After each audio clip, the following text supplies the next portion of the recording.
conversamos com a doutora Denise Albano.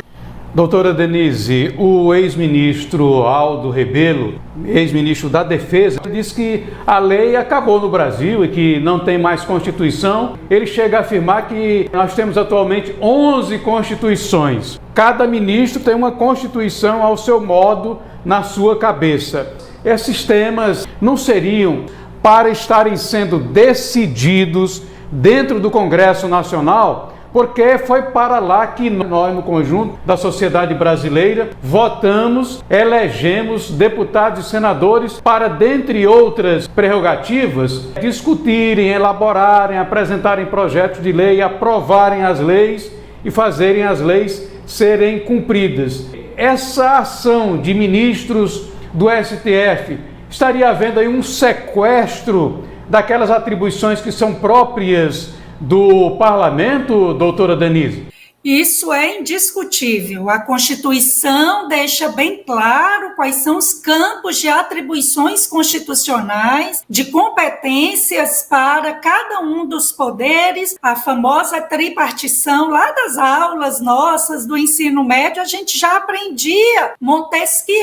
Cabe aí ao Executivo administrar, gerir a coisa pública, cabe ao Legislativo criar leis, legislar e fiscalizar o Executivo e ao Judiciário julgar aplicando a lei, sem malabarismos, sem um decisionismo em que muitos ministros se julgam, eu não digo nem semideuses, deuses todo-poderosos, verdadeiros oráculos, donos da verdade, que eles é que sabem qual é o melhor destino para o país, para o povo brasileiro. Quando o povo brasileiro, bem ou mal, elege seus representantes para votar projetos de lei. E cabe a esses ministros analisar, quando provocados, se essas leis aprovadas estão ou não de acordo com a Constituição, mas a gravidade é tamanha, viu, Erivan, quem nos acompanha,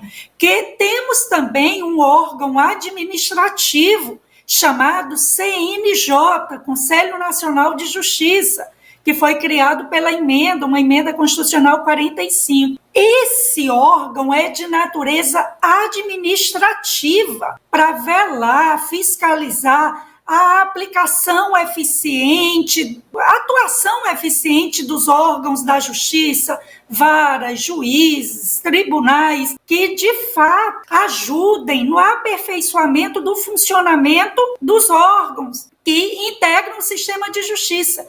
E hoje o que a gente vê é o CNJ legislando às claras. Eu cito alguns exemplos. Antes mesmo de ser discutida e aprovada no parlamento, foi implementada no Brasil a tal audiência de custódia por imposição do CNJ. A audiência, criar um rito, uma etapa num processo, é matéria processual. E só quem pode decidir isso, aprovar isso, é o Congresso Nacional.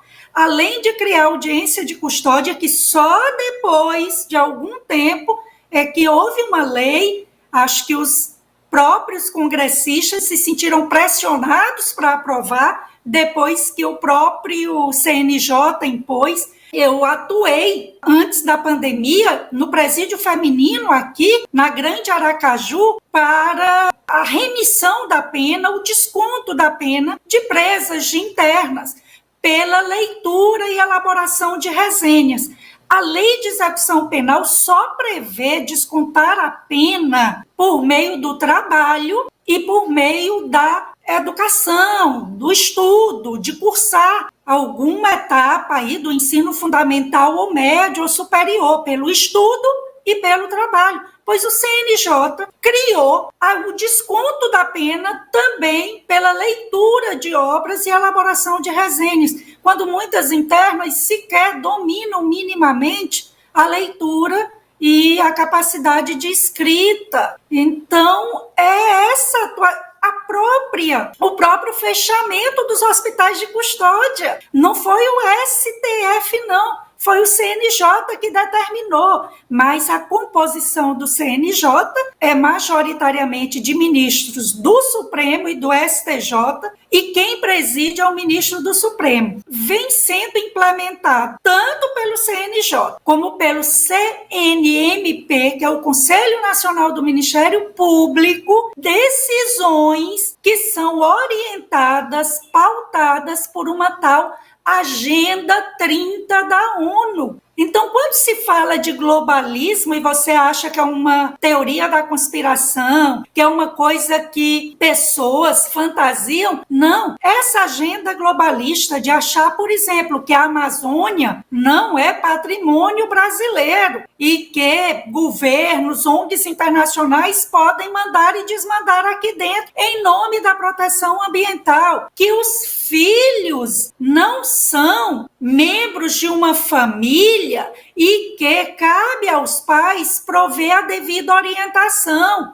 Não, criança e até adolescente com 10, 12 anos já pode decidir se é homem, se é mulher, se é homem e mulher, ou se nem é homem nem mulher, enfim, essa confusão toda. É muito grave o que está ocorrendo e prestem bem atenção, de nada adianta se não houver uma reação firme, uma repulsa clara da sociedade. Você falava aí do Aldo Rebelo, dizendo que cada ministro é uma constituição. Temos 11 constituições hoje no país. Aquela de 88 que eu estudei, parece que é uma folha de papel, como diz um clássico autor aí, La Salle, sobre a Constituição como uma folha de papel que pouco vale e fragiliza por demais as democracias. Mas me lembro também de um recente artigo do grande jornalista Roberto Guzzo, quando ele diz que o Congresso Nacional, o Parlamento brasileiro hoje, virou o que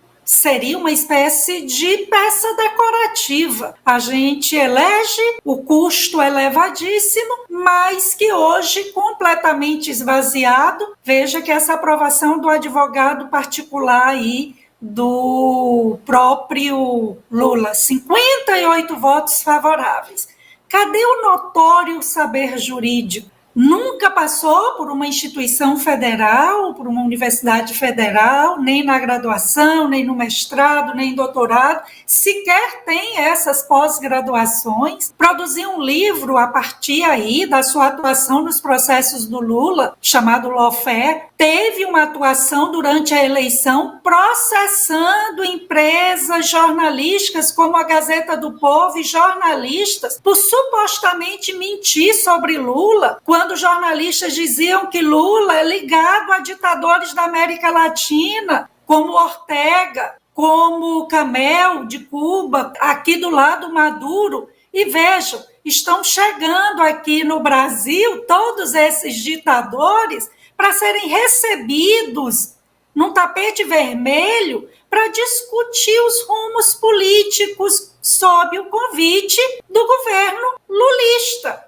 lulopetista, quando também associaram Lula à questão da descriminalização do aborto. O seu governo determinou que o país saísse de uma grande associação internacional de governos comprometidos com a não legalização, banalização do aborto. E vozes foram silenciadas, caladas e com uma atuação decisiva do advogado particular de Lula, que agora é colocado para integrar a mais alta Corte de Justiça. Eu, como estudante, eterna estudante do direito, eu digo aos meus alunos, eu espero que as novas gerações tratem melhor a matéria jurídica, um instrumento tão valioso que nos foi legado por contribuição dos romanos, dos gregos, com toda uma concepção também de um direito